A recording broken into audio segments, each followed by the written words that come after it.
तर मित्रांनो, जगदीशच्या वाणीत यूट्यूब चॅनलमध्ये आपलं सर्वांचं सहर्ष स्वागत आहे. तुम्ही सर्व स्वस्त असाल, मस्त असाल अशी मी आशा करतो. मित्रांनो, आज आपण काही उदाहरणापासून व्हिडिओची सुरुवात करणार आहोत. ते उदाहरण आपल्या जीवनामध्ये किंवा आपल्या व्यवहारामध्ये किंवा उद्योगामध्ये कुठेतरी लागू पडतं का याचा आपण विचार करूया. आणि ते उदाहरण सुद्धा वास्तव आहे. आता मध्यंतरी बघा, खूप पाऊस पडला आपल्या शेजारच्या पालघर जिल्ह्यामध्ये, म्हणजे वसईमध्ये 3-4 दिवस खूप पाऊस पडला की त्यांच्या सगळ्या घरांमध्ये पाणी गेलं, ऑफिसमध्ये पाणी गेलं, शाळा बंद ठेवायला लागल्या. अशा परिस्थितीमध्ये जर त्या ठिकाणी 3-4 दिवस पाऊस पडून जेव्हा पाणी ओसरायची वेळ आली आणि त्यावेळेस जर परत ढग दाटून आले, काळं असं आकाश झालं आणि आता पाऊस पडणार, 3 दिवस कंटिन्यू पाऊस पडला, तिथे लोक ऑलरेडी भयभीत झाले होते हे सगळे वातावरण परिस्थितीमुळे. आता असं वाटत होतं की आता आज पाऊस पडेल, पण तो पाऊस पडला नाही. वाऱ्याने तो पाऊस पुढच्या शेजारच्या राज्याकडे गेला असेल. मग तिथल्या लोकांना काय वाटलं असेल की बरं झालं बाबा, 3-4 दिवस खूप पाऊस पडला होता, आता आज पाऊस पडला नाही, पाणी कसं तर ओसरतंय. अशा भयभीत स्थितीमध्ये पाऊस पडला नाही म्हणजे एक प्रकारची आपल्यावरती कृपादृष्टी झाले, असे वसईच्या लोकांची भावना असेल. हे उदाहरण आहे मित्रांनो. हे उदाहरण आपल्या व्यावहारिक संसारामध्ये कसं लागू पडतं हे आपण बघणार आहोत. तर मित्रांनो, आपण कधी कधी भटकांती करत असताना किंवा इतर ठिकाणी जात असताना, आपण सहज कुठे फेरफटका मारत असताना अचानकपणे आपल्या वाटेमध्ये साप जातो आणि साप दिसला की माणूस थक्क होऊन थांबतो. पण मित्रांनो, साप आपल्याला काही इजा करत नाही. कधी कधी तोच साप आपल्या शेजारून जातो.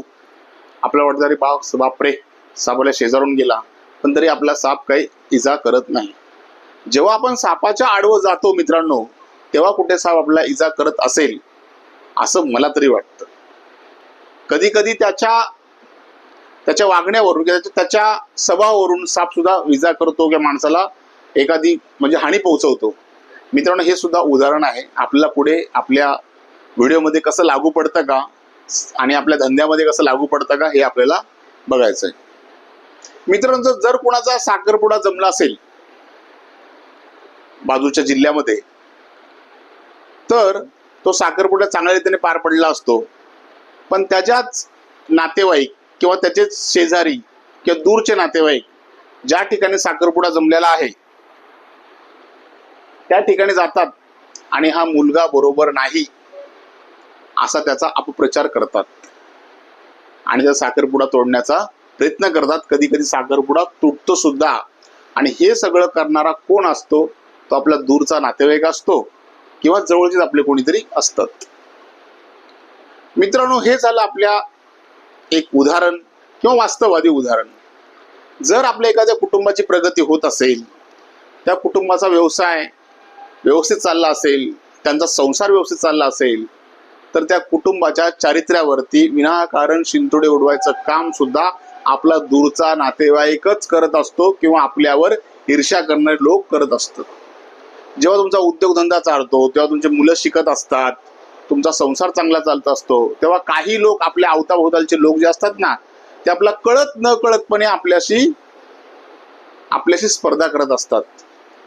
एखादा उद्योग जर चांगला असेल, त्या उद्योगाच्या शेजारी दुसरा उद्योग टाक म्हणणारे लोक सुद्धा आपलेच असतात.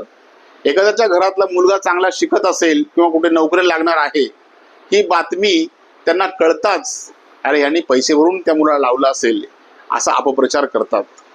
मित्रांनो, ह्या सगळ्या ज्या गोष्टी आहेत, आपण जे उदाहरण म्हणून दिलं होतं, पावसाचं उदाहरण दिलं होतं, सापाचं उदाहरण दिलं होतं.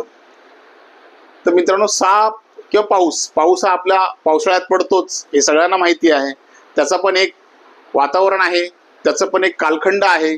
साप काही नेहमीच कुणाला चावत नाही, त्याच्या पण काही गोष्टी आहेत. साप कधीतरी केव्हा तरी माणसाला इजा पोहोचत असेल, पण माणूस मात्र त्या व्यक्तीला वेळोवेळी क्षणोक्षणी समोरच्या आपल्या स्पर्धा करणाऱ्या व्यक्तीसोबत, तो माणूस जो चांगला उद्योग करतो, चांगला संसार करतो, तो स्पर्धा करत नाही. पण त्याच्या संसाराला, त्याच्या उद्योगाला जळणारे आपल्या जवळचे लोक असतात, ते कायम त्याची स्पर्धा करत असतात. आणि त्या संसारिक माणसाला, त्या उद्योगिक माणसाला, त्या चांगल्या कुटुंबाला हा माणूस कायम छळण्याचं काम करतो, त्यांना कायम खालपणे दाखवण्याचा प्रयत्न करतो.